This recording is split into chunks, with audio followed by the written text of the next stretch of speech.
স্বামীর একটি পা ভাঙা, প্রেম করে পালিয়ে বিয়ে করেছিলেন বলে কোথাও ঠাঁই হয়নি তাদের। বর্তমানে সেই মেয়েটি ঘরে বসে 70,000 থেকে 80,000 টাকা ইনকাম করেন। শুনতে মিথ্যে মনে হলেও এটাই সত্যি। আজ আপনাদের দেখাবো একজন যোদ্ধা নারীর গল্প, যে শত অপমানকে উপেক্ষা করে প্রচুর সম্মান অর্জন করেছেন। কে এই মহিলা? এমন কি করেন যে এত টাকা ইনকাম করেন? একজন পা ভাঙা ছেলেকে বিয়ে করতে গেলেনই বা কেন?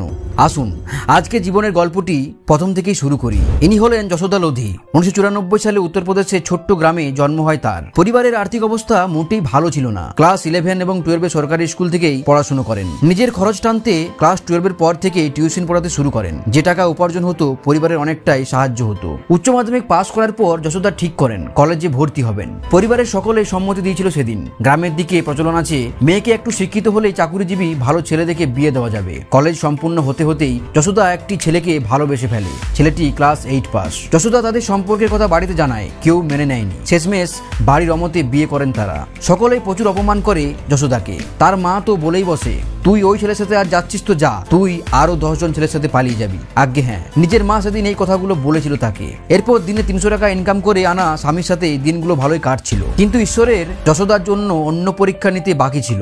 বিয়ের 3 বছর পর স্বামী ট্রাক্টরের নিচে পড়ে যায়, একটি পা ভেঙে যায়। যশোদার মাথায় আকাশ ভেঙে পড়ে, কারণ তিনি ভাবতে পারেননি তার কাছে এত বড় বিপদ আসতে পারে। সমাজে তাকে দোষারোপ করে, বাড়ির অমতে বিয়ে করবি, এসব দেখতে হয়। একদিকে স্বামীর চিকিৎসার খরচ, আর অন্যদিকে সংসার চালানো।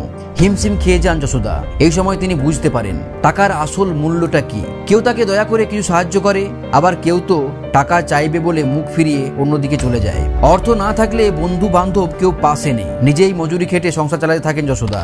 নভেম্বর 2021 প্রথম মোবাইল ফোন কেনে যশোদা। এরপর থেকে জীবনে মোড় ঘুরে যায় তার। যশোদা ছোটবেলা থেকেই বড় কিছু করার স্বপ্ন দেখত। একদিন ইউটিউবের ভিডিও দেখতে দেখতে তার সামনে চলে আসে সন্দীপ মহেশ্বরীর ভিডিও, যেখানে যশোদা শিখতে পারেন অনলাইন ইনকাম এবং ডিজিটাল মার্কেটিং করে বাড়িতে বসে টাকা উপার্জন কিভাবে করা যায়। ইউটিউব দেখে দেখে ইউটিউবের সমস্ত সেটিং শিখে ফেলে। যশোদা ঠিক করেন যে ইউটিউবে তিনি স্পোকেন ইংলিশ শেখাবেন, কিন্তু শেখাতে গেলে তো নিজেকে শিখতে হবে ভালো করে। যশোদা ইউটিউবের ভিডিও দেখে দেখে স্পোকেন ইংলিশে তার দক্ষতা বাড়িয়ে নেয়, কিন্তু ভিডিও করার জন্য ঠিকঠাক পরিবেশ ছিল না তার কাছে। গলির লাইটটাকে খুলে এনে নিজের মোবাইল দিয়ে প্রথম ভিডিও শুট করেন তিনি। 26 ডিসেম্বর 2022 প্রথম ভিডিও আপলোড করেন ইউটিউবে। বেশ কিছু ভিডিও আপলোড করার পর প্রচুর জনপ্রিয়তা পেয়ে যায় যশোদা। মানুষের কাছে পরিচিতি লাভ করেন ইংলিশ উইথ দেহাতি ম্যাডাম নামে। এখনো পর্যন্ত তার চ্যানেলের সাথে জুড়ে রয়েছে 3,58,000 মানুষ। ওই ইউটিউব চ্যানেল থেকে তিনি আয় করেন মাসে 70 থেকে 80,000 টাকা। আজ এই ম্যাডামের কাছে ইংরেজি শেখেন লক্ষ লক্ষ মানুষ। যারা তাকে একসময় অপমান করেছিল তারাই আজ সম্মানে মাথা নিচু করে চলে যশোদার কাছে। যশোদার জীবনের গল্প থেকে আমরা শিখতে পারি, জীবনের যত বড়ই বাধা বা কষ্ট আসুক, মনে রাখবেন ভগবান তোমার পরীক্ষা নিচ্ছেন। এখান থেকে বেরিয়ে আসতে পারলেই তোমার জন্য একটা ভালো জীবন অপেক্ষা করছে। আরও এই ধরনের মোটিভেশনাল বায়োগ্রাফি পেতে আমাদের চ্যানেলের সাথে থাকবেন এবং ভিডিওটি ভালো লাগলে অবশ্যই লাইক, শেয়ার এবং কমেন্ট করবেন।